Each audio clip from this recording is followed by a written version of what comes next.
Dragonball Z. Yeah, you can applaud, that's fine. Yeah. Really, it's not necessary. I'm also the voice of Maes Hughes from Full Metal Alchemist. You've seen that? Good. For you anime fans, you'll probably know a lot of the things I've done.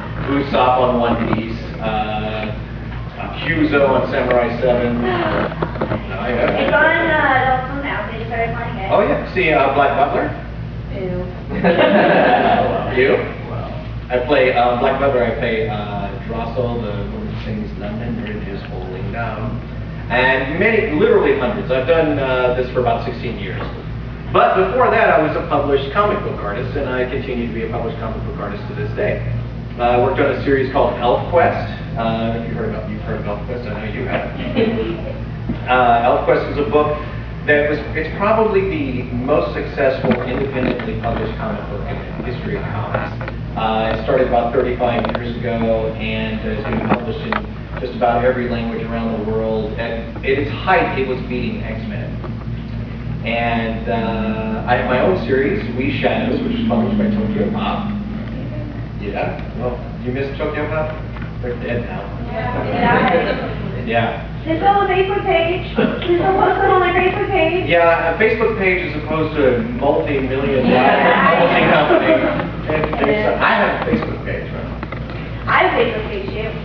As a matter of fact, I have a Facebook page and a comic book. They don't even have that anymore. But I was working for them, and they published the book 1 of We Shadows, which is my book. And then they published book 2, and then they tanked before they could print it. So it never saw print. And recently I got the rights back to We Shadows like last October, and started putting it online as a webcomic. And it's this is an excerpt from the book right here. It has been in the top 10 webcomics for the past 8 months now. And just went over 3 million hits the other day. So it's gotten much more views than Tokyo Pop ever got.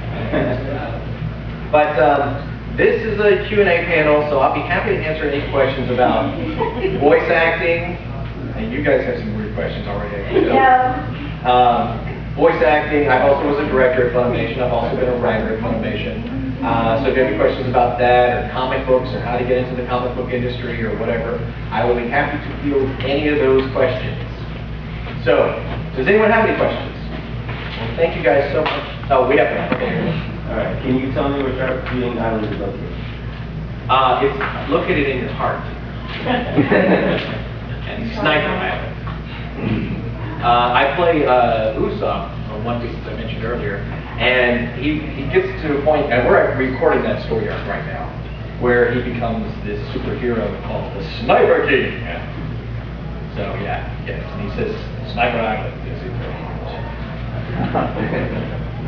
It's very cornball and funny. Any other questions? You guys have a weird question you want to open? Wait. I thought it was the opening question. It was the opening question, and then you introduced yourself.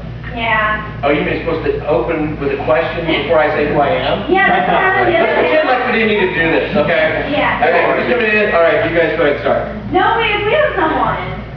You have to wait on someone. What are you doing? Who is it?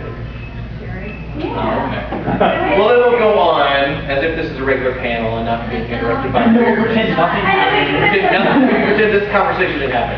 Does anyone else have any questions? Now, here's what I do in my class. If you don't ask a question, everyone in this room has to ask a question. And I will start with him and go to him and her, and then, but you're going to save his life right now. I'm going to save your life. By asking a question. What's the question? What's the, because you said you've been voice acting for 16 years. Yes. What's your favorite character that you voice acting for? It has to be Krillin. I mean, I started with Krillin, and I, learned how to be a voice actor through Krillin, and I'm still doing Krillin, Yeah. Who knew that 16 years later I'd still be doing that little bald character, so, yeah, it's definitely Krillin. I really started liking Krillin the most, though. Do you remember the episode where he had the device that could shut down the androids? And he's like having this inner struggle, like he can't do it, and he finally just throws it on the ground and stomps on it, right? Well, that has a whole several minutes of just him with inner dialogue, so I didn't have to match the mouth flaps on there. So I really got into him in that moment. I was like started really understanding who this guy was, you know? Basically a sucker for love, you know? Yeah. And when that clicked with me, I really started liking this character. Any other questions? Yes, oh, you can start. How much of yourself do you put in the film? Do you feel like that's any bit of you, or is that just something you just like fully make up as you go? That's a good question. There's a lot of Krillin in me, especially when I was younger, because I was a sucker back then. And Krillin, you know, he has his first girlfriend's name was Marin, you know? Then later he marries an android, and they have a kid. I don't know how that happened. And what does he name the kid?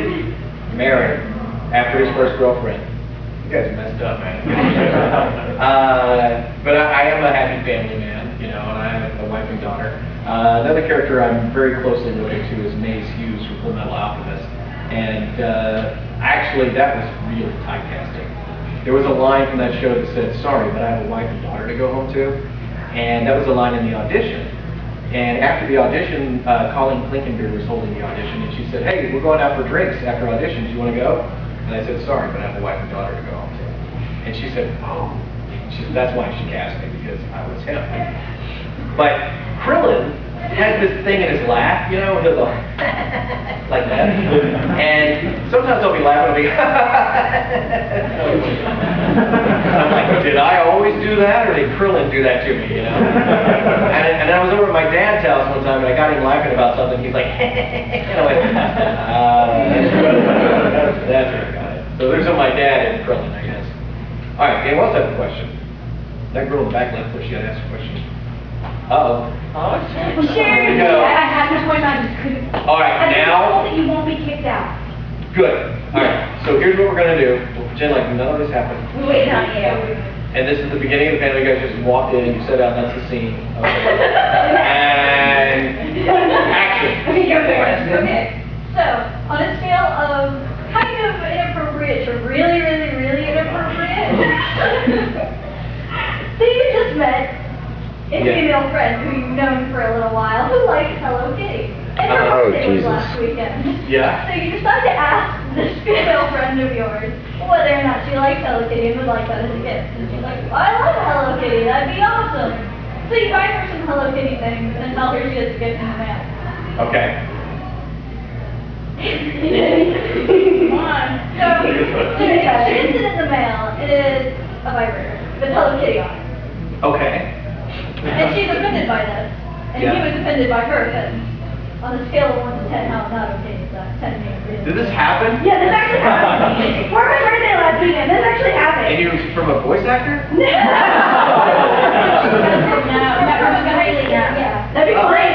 Somebody just gave you a vibrator for, it was a Hello Kitty vibrator. I can show you a picture of it. I don't think that's wrong. It's Hello Kitty.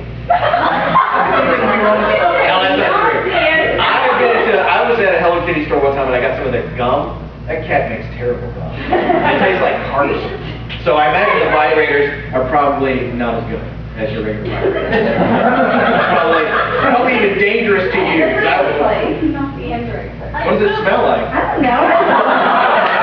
You're gonna get an appropriate feedback. I don't even know. It's still that bad. I would be careful when you use it though, because it might break. I'm not gonna use it.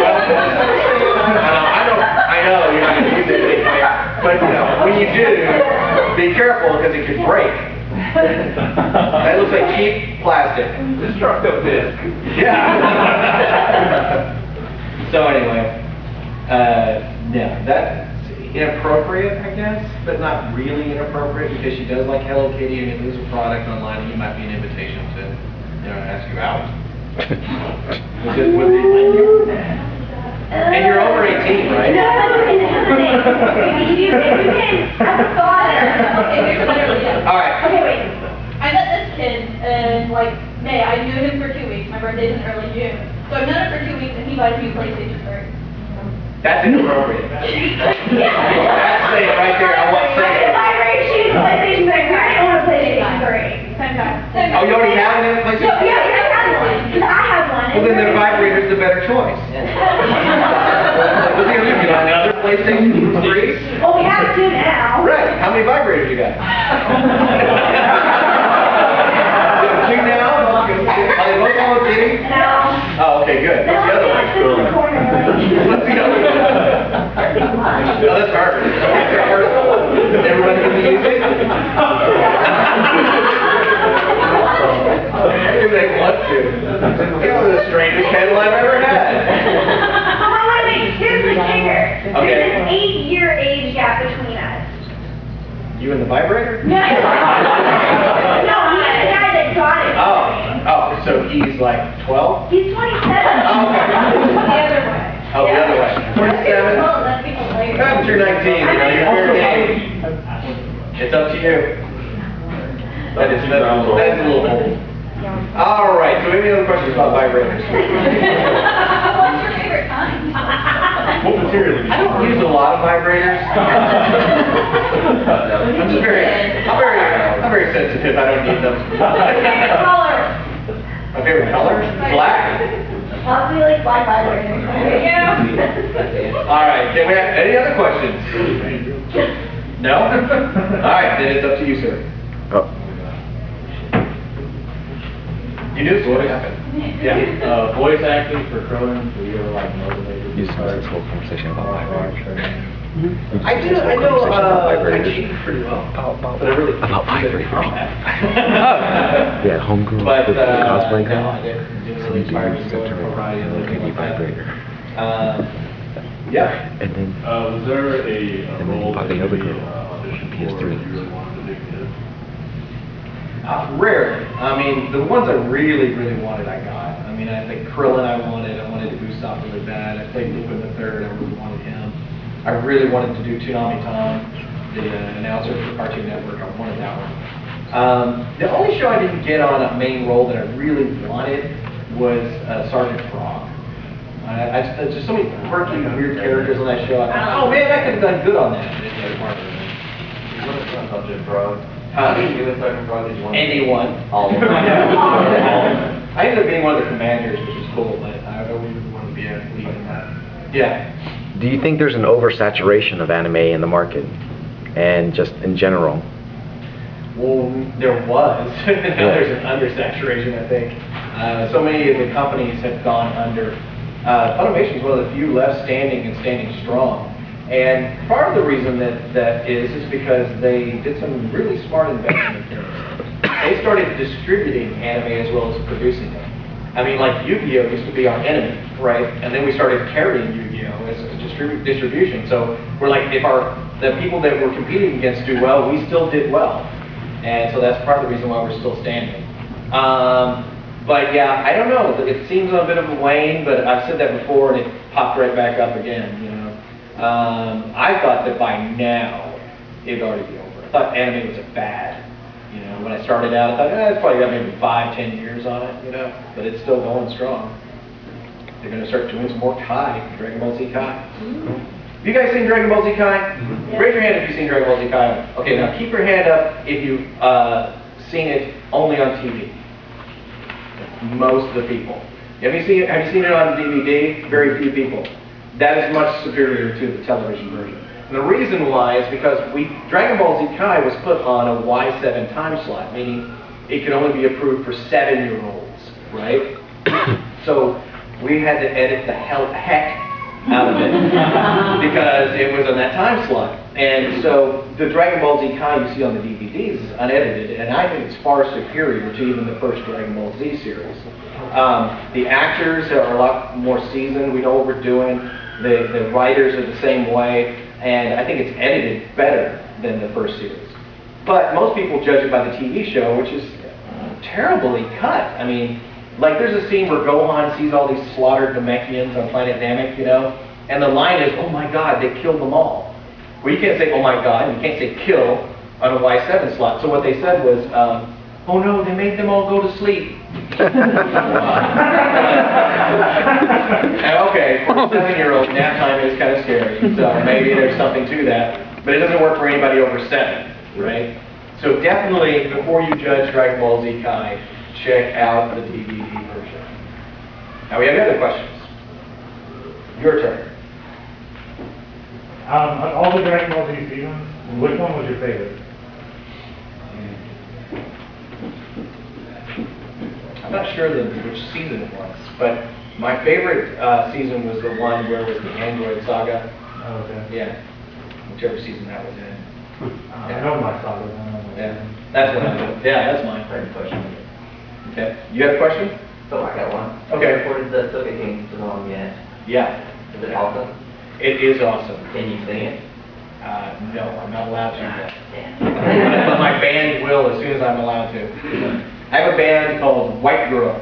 If you go to whitegirlstudios.com, you can listen to our first album on there. And for those fans of Black Butler, I do my own version of London Bridge on that too. So check that out. And then soon I'll be doing the Soka King song. Wish I could. I want to break into the song right now, man. It's such a cool story arc for the character. You have a question? You have to. You have to ask a question on your striptease. It's up to you. I'm gonna warn you, there's no music in here. I should have just done a striptease. You should have. You should have. I should have told you that option, but it seemed like you had a question. What made you into drawing? Drawing. My mother actually, she drew a lot of cartoon characters when I was a kid. And when I was about 6, I was bugging her for something to do. And she took a comic strip called Beetle Bailey for the newspaper and said, here, draw Beetle Bailey's dog. So I went and I drew a picture. She said, wait, where are you going there? I want you to draw it and make it look exactly like this picture. And I was like, okay, so it was kind of like a puzzle to me. And so I realized if I locked my eye on a line, I could sort of trace off to the side, right? And when she saw it, she couldn't believe I drew it that well, so she started doing other things too, right? And she really encouraged me to draw a lot. My dad was the one that did all the funny voices. And he taught me how to do Donald Duck when I was 4, I think. Oh boy. He used to come home and go,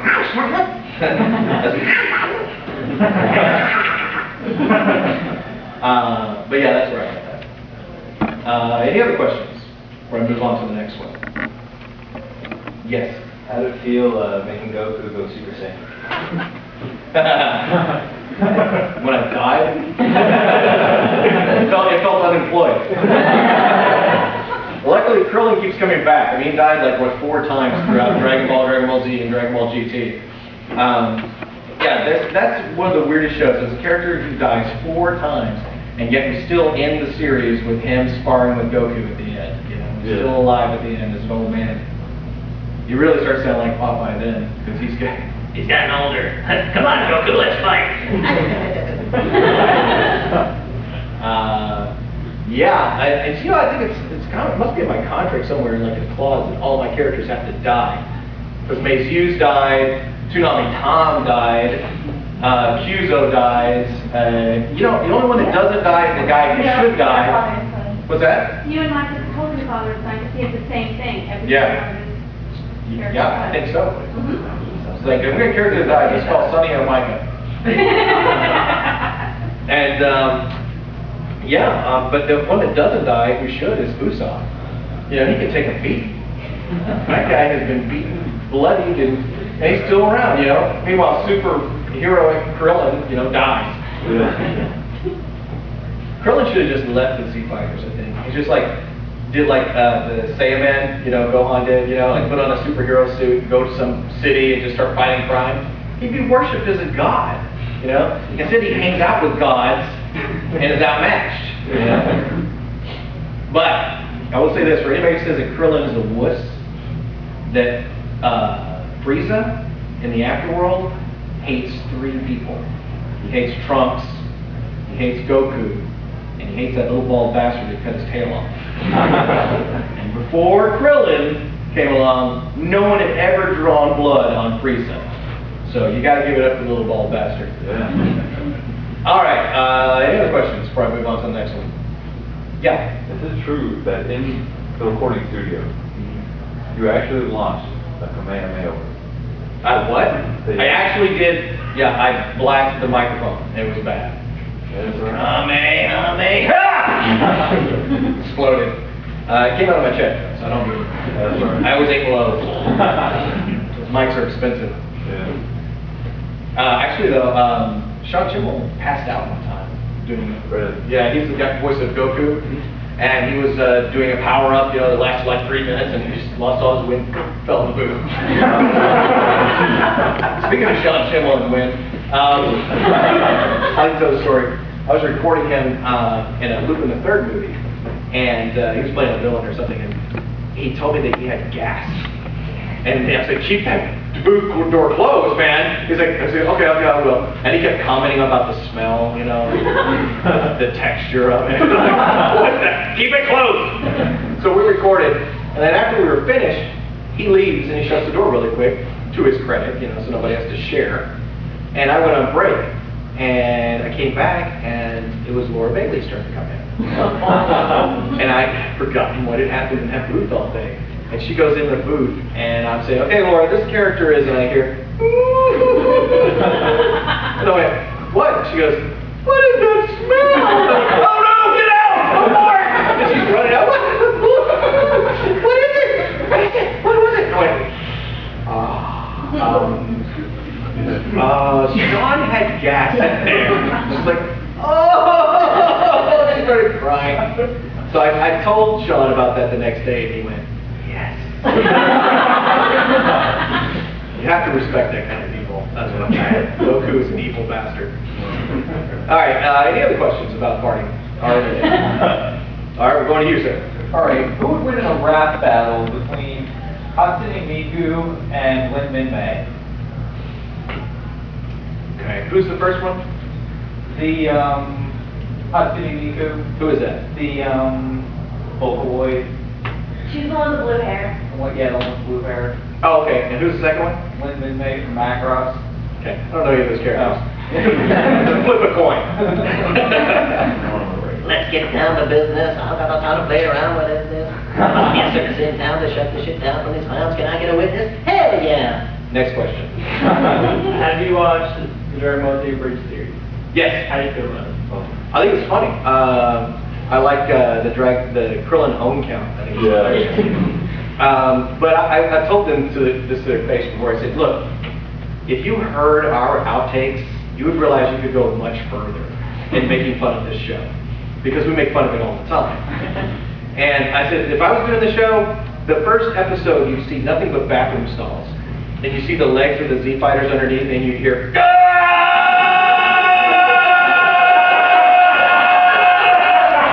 like for 20 minutes. And then blushing. And that would just be episode 1. So you can go a lot further, I think, than if you're going to do that. We can't because we're under contract, but we wish we could. Who called me? It was you. Yeah, you heard the ring? Oh yeah. We all applauded for you, by the way. Tell them thank you. So yeah, that's what I think of it. Any other questions? Your turn. No, you have to ask a question. Or do a dance. You do voice for me? Well, what voice? Do Usopp. Well, You know, Krillin talks like this, but Usopp talks like this. He's got that little hitch in his voice, and oh my god, after 3 hours of doing that, I can't do anything else. how's that? I love it. And anyone else have a question? It's your turn.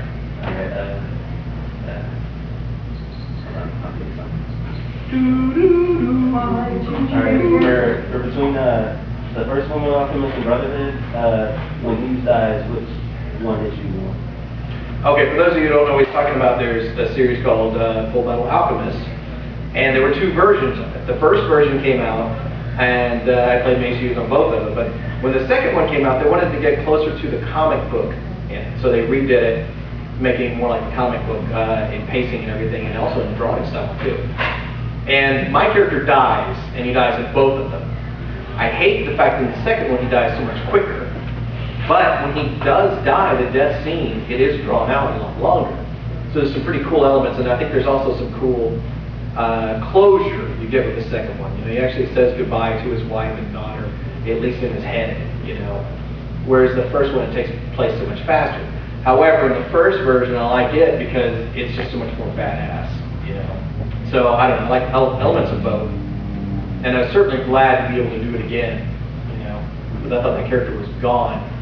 Because I did him, you know, and it was like, he died and I'm depressed, you know, this is a really cool character. And then Mike McFarlane, who directed it, said, hey, your character died on TV last night. I went, great. He goes, oh, well, I'm going to show you something that's going to cheer you up. And he took me to all the website forums where people were crying because Hughes died last night. And I'm like, oh, yeah, that's awesome. I made a nation cry. That's cool. But then I thought it was done, you know. And then I get a call and say, oh, no, we're doing a video game with Hughes. Oh, cool. I get to do Hughes again. So then I did it, and I'm really mourning it because that's it. That's the end of this character, right?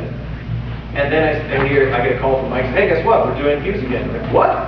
Is he dead? Well, it's not really Hughes. It's Envy disguised as Hughes. So basically, it's evil Hughes. No, whatever. I get to do Hughes, right? So that lasts about, I think, an episode or two, and then it's dead. Now he's done. Finished. And then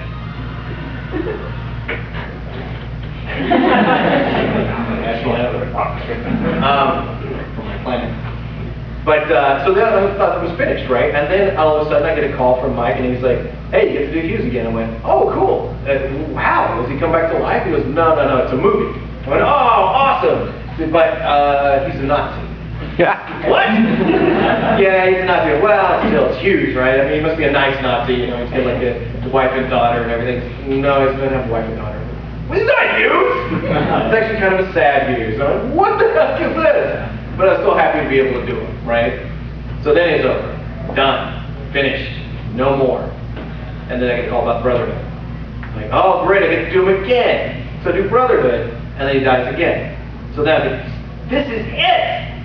And I'm really sad because I know he's not coming back now. They're not going to make another Full Metal Alchemist.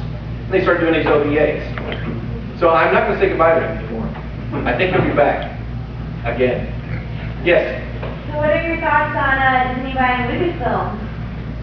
Can't do it worse. Right? Yeah. I'm anxious to see what they do. You know, and honestly, it can only go up from here. Right? What's your question? I was going to ask about the OVAs, what you said about the OVAs already. So I was going to be like, if Krillin and Tien got in a fight, who would win? Krillin, come on. Of course. Everybody thinks it's Tien, but it's not Tien. First of all, not only does he have the pizza, but he also his power was boosted by Guru, right? Yeah. On them. So, you know, maybe before that they'd stand a chance, but after that, it doesn't stand a chance. Krillin is the strongest human being. Even though, I don't know, what the heck is Tien? You know, he may not be a human being. His 3 eyes. Yeah. All right, what is your question? No? Yes? Who's your favorite character in Full Metal besides Hughes? Wait, did we go on this road yet? Nope, he's given us. Oh, okay. I still have to go back here. I'm sorry. Who's my favorite character? What? In Full Metal besides Hughes. Armstrong. I think he's badass. What's your question? And working in DVD, which was harder, doing the show or the video game? The video games are a lot easier, but they're very fast. I mean, because what we try to do is we hear the Japanese version and then we try to just emulate it really quick. You know, so if we hear we just go back and forth like that. Yeah. And the great thing about the video games is they pay $500 an hour. Oh. So yeah, those are nice. Yeah. I love the video games. Big difference there. Spider-Man, what's your question? Yeah, do you have a favorite anime that you don't work on? I liked Project Echo. I liked Battle of the Planets. I like a lot of old school stuff. Really loved Speed Racer, but I didn't know that was an anime. I just thought it was a cool cartoon. When I was a kid, I watched Speed Racer, and I had like they didn't make little cars of the Mach 5. So I took a Hot Wheel Corvette and painted it white and designed it to look like a Mach 5. And used to do played it all the time. And then I met Peter Fernandez, the voice of Speed Racer, at a convention. It was actually a year before he died. And I was somewhat a big fan of his and everything. And he had on his table, we were doing a signing together, all of these Mach 5 Hot Wheels, right? And he was signing them, selling for $50. And I went, save me one of those, because I definitely want one of those, Peter. And he goes, oh, Sonny, here, just sign it and gave it to him.